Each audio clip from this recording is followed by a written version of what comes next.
오늘 본문은 세례 요한이 자신의 제자들을 예수님께 보내서 질문하는 내용으로 시작하고 있습니다. 2절에 보시면 요한이 옥에서 그리스도께서 하신 일을 듣고 제자들을 보내어 예수께 여짜오되 오실 그이가 당신이오니까 우리가 다른 일을 기다리오니까 라고 질문하고 있습니다. 이 사실을 통해서 세례 요한이 예수님에 대하여 얼마나 관심이 많이 관찰하고 있었는지를 알게 됩니다. 왜냐하면 그는 예수님을 메시아로 전했고 그가 하실 일에 대하여 기대하는 마음이 컸기 때문에 그렇습니다. 그런데 문제가 발생했는데 예수님에 대한 소문과 그가 하신 일을 들으면서 세례 요한의 마음속에 의심과 의문을 넘어서 불쾌한 마음이 생겨나기 시작했고, 이에 대해서 요한은 참다 못해 예수님께 제자들을 보내서 질문을 던지고 있습니다. 따라서 요한의 질문의 핵심은 당신은 제가 생각했던 그런 메시아가 아닙니다라는 내용이었습니다. 그렇다면 세례 요한이 기대했던 메시아는 어떤 메시아였을까? 우리는 마태복음 3장에 나오는 세례 요한의 설교를 통해서 그 충분한 것을 유추할 수 있습니다. 그것은 죄인을 꺼지지 않는 불로 심판하시는 메시아, 회개치 않는 자들을 당장에 지옥으로 집어넣으시는 심판주로서의 메시아, 공의의 하나님을 그는 기대하고 있었습니다. 그러므로 메시아가 도래하면 곧바로 그런 공의로운 하나님의 나라가 왕성될 것이며 의인들은 천국으로 그리고 악인들은 지옥으로 데려갈 것이다. 그는 그런 기대를 가지고 하나님의 말씀을 전하고 있었습니다. 그런데 세례 요한이 생각했던 메시아가 예수님의 행적과 그의 이야기 또한 그의 말씀을 통해서 차근차근 보니까 자기가 생각했던 메시아가 아니었습니다.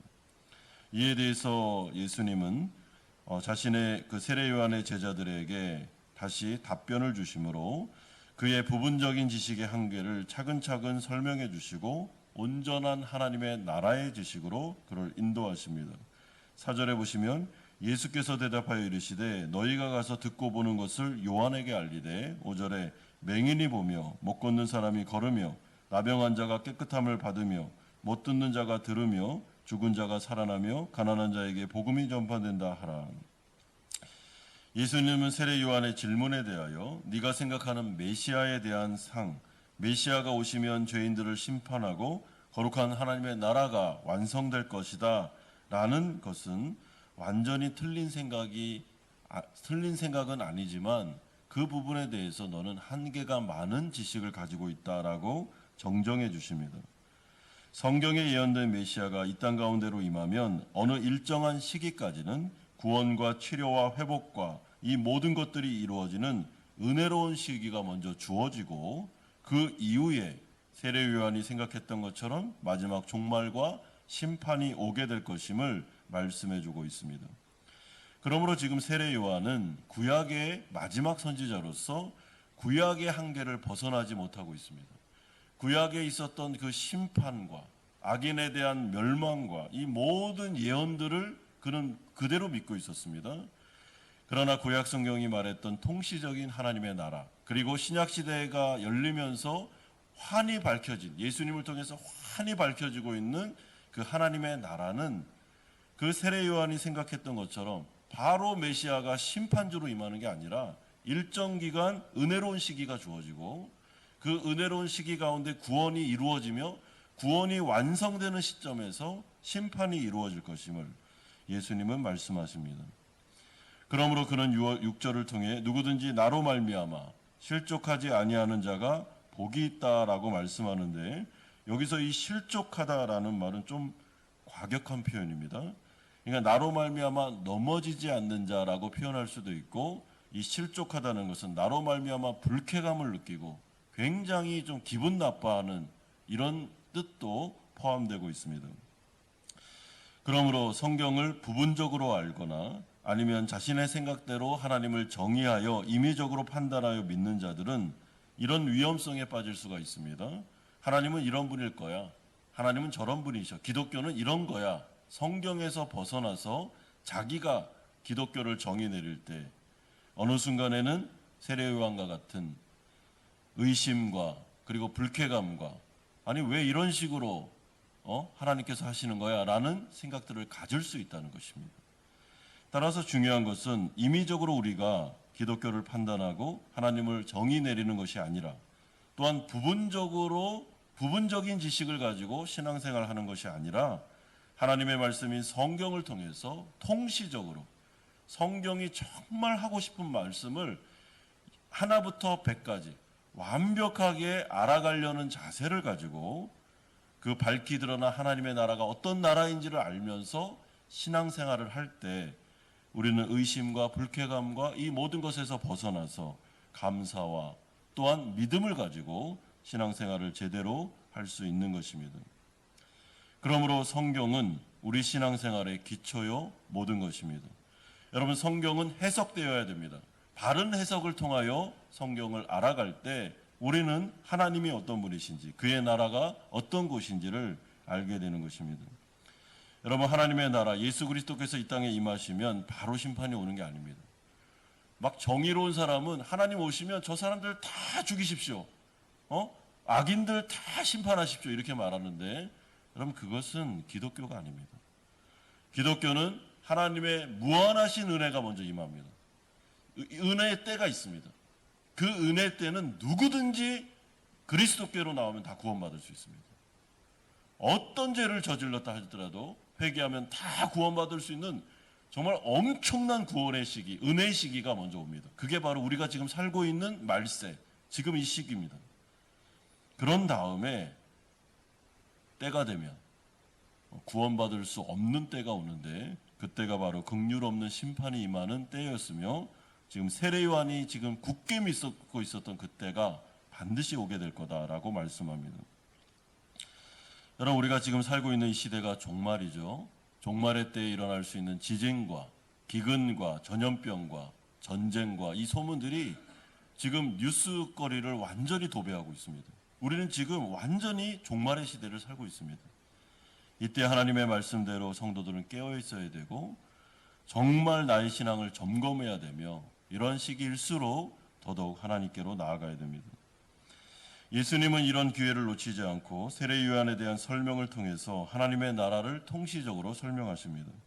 7절에서 8절까지는 예수님께서 세례 요한을 설명하시는 내용이 나오는데 여러분, 세례 요한이 이 시대에 관심과 주목을 많이 받던 유명한 사람이었기 때문에 요 세례 요한에 대한 이 질문을 놓치지 않고 무리들에게 이제 하나님의 나라를 설명하십니다.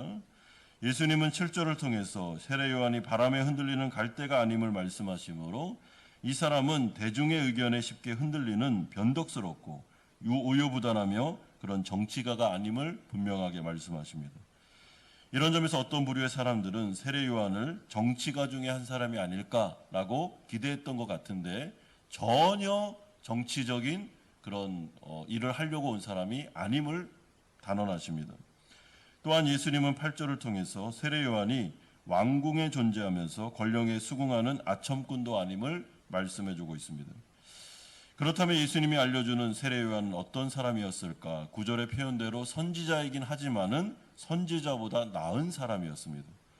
여러분, 이 말씀은 이런 뜻입니다. 구약 선지자 중에 마지막 선지자, 특별히 말라기에서 예언한 바로 그 엘리야, 메시아보다 앞서 와서 그의 길을 준비한 유일한 선지자라는 뜻입니다. 따라서 세례 요한은 굉장히 독특한 지위와 역할과 위치를 가진 선지자였는데 그 이유는 그가 구약과 신약에 끼어 있는 사람입니다. 한 발은 구약에, 한 발은 신약에 이렇게 담가놓은 사람이었다라는 것을 알게 됩니다. 그러니까 독특한 지위와 아주 위대한 신분을 가지고 있었지만 한계가 많았던 선지자가 세례 요한입니다. 그러므로 예수님은 11절과 같은 아주 놀라운 선언을 하십니다. 내가 진실로 너에게 말하노니 여자가 낳은 자 중에 세례 요한보다 큰 이가 일어남이 없도다. 그러나 천국에서는 극히 작은 자라도 그보다 크니라. 여러분, 11절의 이 말씀이 참 중요합니다. 세례 요한보다 위대한 사람은 없다. 그러나 천국에서는 가장 작은 자도 세례 요한보다 크다. 여러분, 이 말씀은 세례 요한을 폄훼하는 말씀이 아닙니다. 신약을 살아가는 예수 그리스도를 통해서 하나님 나라 친백성 된 사람들, 우리들입니다. 지금 우리들은 선지자보다 크다라고 합니다. 세례 요한보다.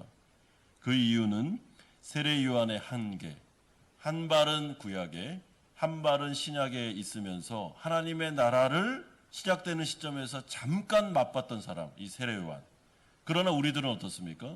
주 예수 그리스도를 통해 구원받고 하나님의 나라 들어가면 하나님의 나라를 잠깐 맛보는 게 아니라 이제는 우리가 하나님의 나라를 완전히 누릴 수 있는, 하나님의 나라의 구원의 혜택을 완벽하게 다 누리면서 살아갈 수 있는 자들이 우리이기 때문에 우리가 세례 요한보다 나은 위치에 있다라고 말씀해 주고 있습니다.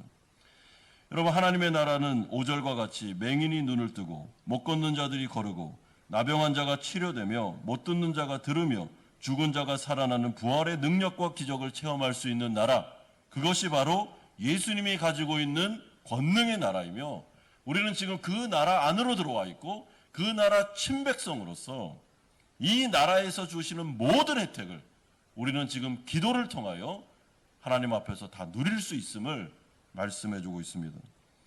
그러므로 예수님은 마태복음 16장 9절을 통해 교회와 성도들에게 내가 천국 열쇠를 너희에게 주겠다 약속하셨고, 마태복음 7장 7절에서 8절을 통해서는 구하라 그리하면 너희에게 주실 것이요, 찾으라 그리하면 찾아낼 것이요, 문을 두드리라 그러면 너희에게 열릴 것이니 구하는 이마다 받을 것이요, 찾는 이는 찾아낼 것이요, 두드리는 이에게는 열릴 것이다 라는 약속을 주고 계십니다. 이것은 다 우리들에게 주시는 약속입니다. 여러분, 제가 시간이 없기 때문에 이 부분에 대해서 충분히 설명할 수 없지만 복음서에 나와 있는, 또한 신약 성경에 나와 있는 하나님 나라 백성들에게 주신, 이 천국 백성들에게 주신 놀라운 약속은 어마어마하게 많습니다. 여러분, 이 모든 것들을 우리가 지금 어떻게 해요? 누릴 수 있다는 것입니다. 기도를 통해서. 따라서 이 새벽 예배에 하나님 앞에 나와서 기도할 때 구약에 있었던 한계가 많은 사람들처럼 기도할 필요가 없습니다. 우리는 은혜의 보좌 앞으로 담대하게 나아갈 수 있습니다. 하나님 아버지 앞에서 우리는 천국에서 주어진 그 보물창고, 하나님 나라에 있는 엄청난 기적과 능력이 있는 보물창고를 가지고 있는, 열쇠를 가지고 있는 교회이므로 하나님 앞에 나와서 구하고 찾고 두드리고 우리가 하나님 앞에 드릴 수 있는 모든 기도를 마음껏 다 드릴 수 있습니다. 그러면 하나님께서는 주 예수 그리스도의 이름으로 기도하는 자들의 기도를 들으시며 기적의 역사를 일으켜 주시고 병든 자를 치료하고 우리의 기도 가운데 열려지고 치료되고 회복되는 은혜가 나타나게 해주심을 오늘 우리 가운데 약속해 주고 있습니다. 사랑하는 성도 여러분, 세례 요한보다 우리가 훨씬 더 유리한 위치에 있다라는 것을 생각하시면서 오늘 이 새벽에 이 말씀을 잘 묵상하시면서 내가 드리고 싶은 기도가 있다면 주저하지 마시고 하나님 앞에서 그 아버지 되신 은혜로운 분 앞에 마음껏 기도하시고 하나님과 상의하시고 그리고 하나님 앞에서 응답받고 마음의 평안을 누리시는 우리 성도님들 되시기를 주 예수 그리스도의 이름으로 축원드립니다.